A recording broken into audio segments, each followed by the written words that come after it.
Hi everyone, welcome to the Rare Record Room. This is where I'll show you some of the LPs in my record collection, give you a little background to the artists and their recordings, and provide some examples of the record company labels, and noting some important variations in text or differences between sleeves, that sort of thing. Record collecting has been a passion of mine for as long as I can remember. I hope you'll find these informative and useful, but ultimately enjoyable. With that in mind, let's get straight into the content. In this video, I'll be looking at some records from simply the most successful and influential band ever. I'm of course talking about the Fab Four, the Beatles.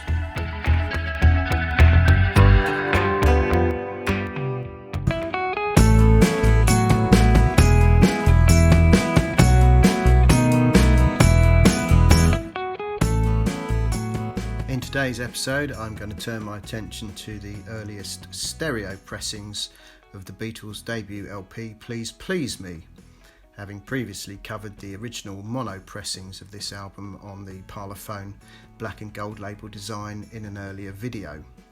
The label variations and issues that apply to the mono pressings, as well as the sleeve differences shown, are also relevant to the stereo version, so you may wish to familiarise yourself with that video also. The 1963 black and gold Parlophone label stereo pressing is one of the holy grail rarities of the Beatles records.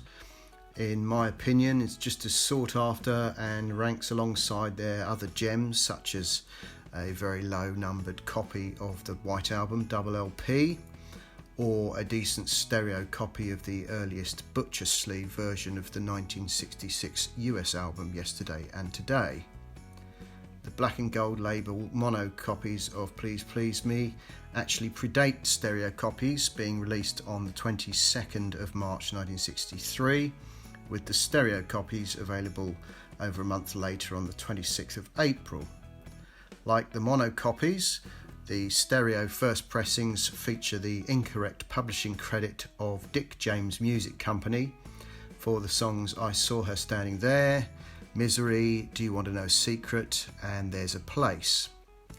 The second mono and stereo pressings, still on the black and gold label design, display the correct credit for those tracks, now being attributed to Northern Songs.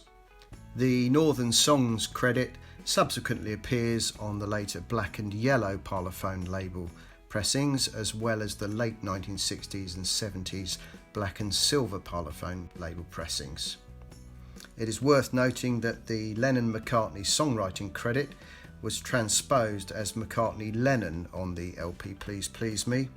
This is the case not only for the black and gold label design, but for all later 1960s black and yellow label designs and the black and silver label designs of the 1970s and 80s, as well as the rear sleeves for all of those pressings.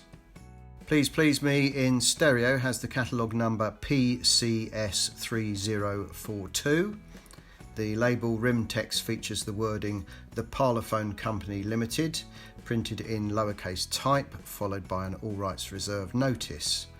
The later black and yellow label copies have this rim text in an uppercase type, and copies from 1965 may have the rim text reading The Gramophone Company instead of The Parlophone Company. This first pressing copy has an embossed UK purchase tax code placed around the spindle hole and within the visible inner pressing ring. This particular example displays the code ZMT. The inner bag for black and gold label copies is a die-cut company paper sleeve printed with the wording Use Emitex cleaning cloth, together with patents applied for and made in Great Britain texts. These inner sleeves come with a clear polythene liner. The LP cover is a front laminated flip-back type, printed and made in the UK by Ernest J. Day and Company Limited of London. Garrett and Lofthouse sleeves were made for 5th or later pressings on the yellow and black label design only. On the earliest Ernest J. Day sleeves, the photographer's credit on the front cover is positioned at the far right of the lower open edge of the sleeve, positioned to the right of the word songs as seen here. Slightly later, Ernest J. Day's sleeves have the photographer's credit moved a little to the left so that it begins beneath the letter G of the word songs. As mentioned at the top of the video, the black and gold stereo copies are amongst the most valuable Beatles LPs, and my copy, in pretty decent shape here, which plays perfectly well, is certainly the most valuable LP in my collection. Values for a mint first pressing with the Dick James credit is a staggering £6,000 in the current Rare Record price guide, with second press copies on the black and gold label featuring the corrected Northern Songs credit being valued a fraction lower at £5,000. And that concludes my brief look at the earliest stereo pressings of the Beatles debut LP, Please Please Me. That's your lot for this episode from the Rare Record Room. I hope you enjoyed the content. If you did like the video, please make sure you subscribe to the channel to see more and to receive notifications for any new uploads. Thanks for watching. See you next time.